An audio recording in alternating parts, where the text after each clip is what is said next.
Mr. Toshmansky, thank you for the opportunity. Thank you for being with us. Thanks for having me. How did Whitefish got to Puerto Rico? And how did you knew about the situation in Puerto Rico, or how did the government of Puerto Rico knew about Whitefish? I think everybody knew about the situation in Puerto Rico by just watching the various news channels and seeing the devastation from the first hurricane. We reached out to PREPA and started some lines of communication back and forth. We were just finishing some projects that were mountain and helicopter projects that were very similar to what we're doing on a day-to-day basis here. So we extended those services to PREPA and started the communications a couple days before the storm. Before Maria hit in Puerto Rico? Yeah, a couple days before, and then the communication got hard, and we got little pieces of communication here and there, and it was enough for us to make a trip down and check things out. The communication was directly with PREPA? It was, yeah. Okay. Did you have some liaison here in Puerto Rico? Any contact, local contact in Puerto Rico? No. No. No. And there was any conversation prior to Maria hitting Puerto Rico with Governor Rosselló about contracting with PREPA with the system, the electrical system? No, I've never met the governor. Never met the governor. No. He's in a tough position. We're all in a tough position, but trying to get through it. And how was the process of contracting with PREPA? It was smooth, or yeah, or not? I think it was a smooth process. You know, we came down, we negotiated a contract, gave them assurances of the people that we could start to bring and the services that we could offer, which were obviously in need on the island. Did you have to compete with any other company? I don't know if we competed or not. I heard there was others that provided proposals, but I wasn't provided that information. How has been working in Puerto Rico, the experience here? Extremely emotional. The people here are a great people. They're very resilient to have had no power and hardships for about over a month now. So, you know, that says something about the people here. They've been very welcoming of us and helping us gain access to the power lines and you know, keeping us focused on the work. So, you know, it's a tough terrain. It's tough working conditions. The access is very difficult. So, having the people on the side of us certainly makes the work go faster. One of the concerns has been about the work prior to Maria in Puerto Rico that Whitefish has done. What does make Whitefish capable of working with a complex system like PREPA system? I wouldn't say the system is overly complex to what we're normally working. And we work in mountainous terrain. We had just finished a project that was parallel to what we're doing with helicopter accessing the men and equipment and poles in. So it was pretty parallel in scopes that we're used to taking. Did you knew that our electrical system was this bad before arriving to Puerto Rico? Before when? Before arriving to Puerto Rico? No, I had very little information before I got here. Okay. But it was really bad before Maria. So you know that there was a bad situation of our infrastructure. You were informed? I didn't know. I didn't know okay. any of that before we came here. Okay. How many workers and equipment does Whitefish have right now in Puerto Rico, and if you expect to bring more equipment, more personnel to Puerto Rico in the next days? Yep. We just got a shipment in of almost 100 pieces in the last 2 days. That complements the about 150 pieces of equipment that we already had here. So today we have about 350 people on the ground, but with the additional equipment, we're now bringing about 150 to 200 more. So after this weekend, we should be over 500. 500? Yeah, working okay. on both transmission and distribution lines. Okay.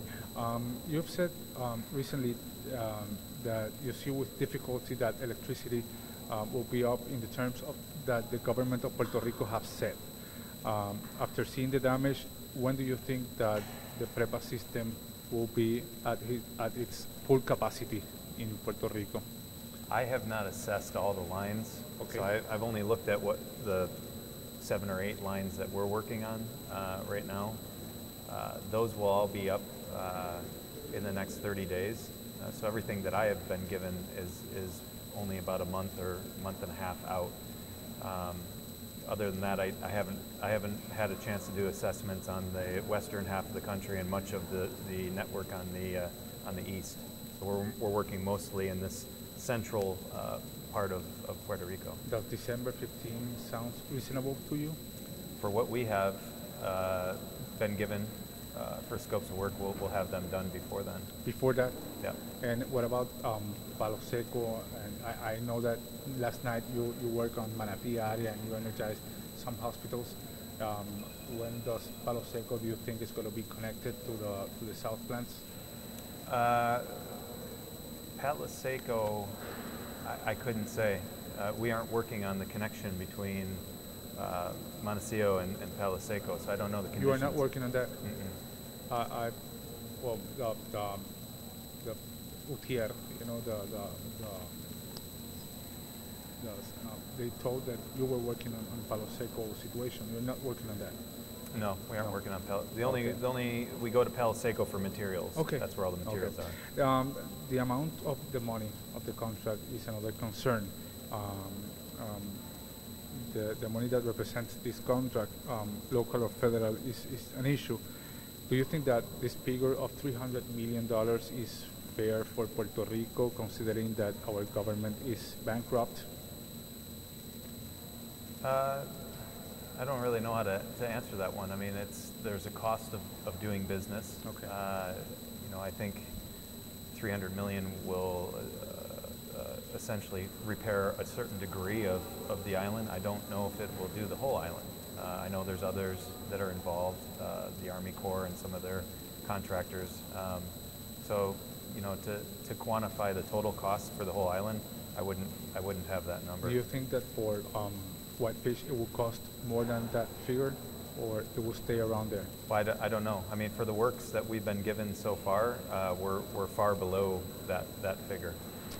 Other part of this issue of this discussion is about your relation with the Interior Secretary, the Department of Interior of the United States. Can you talk to me about that, and if that has had to do with this contract? That has nothing to do with this contract. There were no communication with him about this contract? No. Is he your friend? I know him. I mean, we live in a town of 7,000 people. It's kind of hard not to know everybody in that town. Are you willing to open the books, provide information, cooperate with any investigation here in Puerto Rico or in Washington? We've been cooperating with everybody that's come to us so far. We give daily briefings to government agencies and Army Corps of Engineers. So everybody knows what we're doing, which I think is worth noting. It's very positive what we're doing. FEMA expressed today some concerns about the contract. What do you have to say about that? I hadn't heard that one. No. I just came back from the field. So. Okay. Have you met Noel Samot? Do you know that Noel Samot is the person that just designated as a transformation manager of PREPA, the oversight board? No, don't know. Do you know about the oversight fiscal board? I know about the board. Okay. I think that's been in place for some time. Yeah, from September last year. So they designated a transformation manager that will go beyond the executive director. And he expressed today also some concerns about the contract, and he told me this morning that he will bring to Puerto Rico additional resources to work on the situation, including professional organizations like APA. Are you okay with that? That's great. Okay. The more people that are brought here, whether it be Whitefish or other organizations, the quicker the electricity comes on for the people of Puerto Rico. I mean, that's the win. That's what everybody should be focused on, is how quick can we get the electricity on. And Whitefish Energy never said that we were going to be the only ones here. Providers of the service. We were just quick to react. We took a good faith leap to come here, and there's a lot of risk from our business side of things, but we're here. We're actually doing work. Can you talk to me about ME Power Service Limited in UK, the work that you gave there, and if there was any problem over there? Okay. Well, ME Power Services was a electrical contractor, much like Whitefish Energy.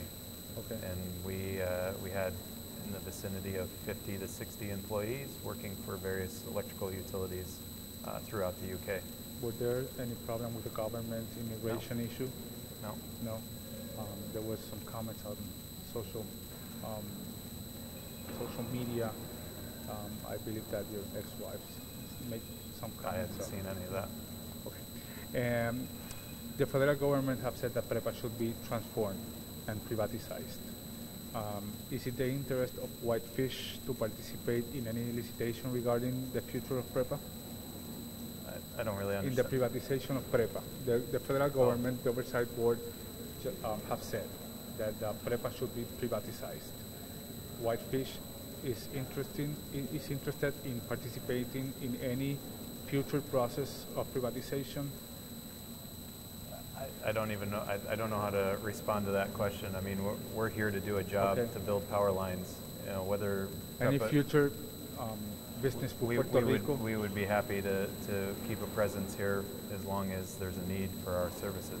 The people in Puerto Rico have treated you well? Very well. Yeah.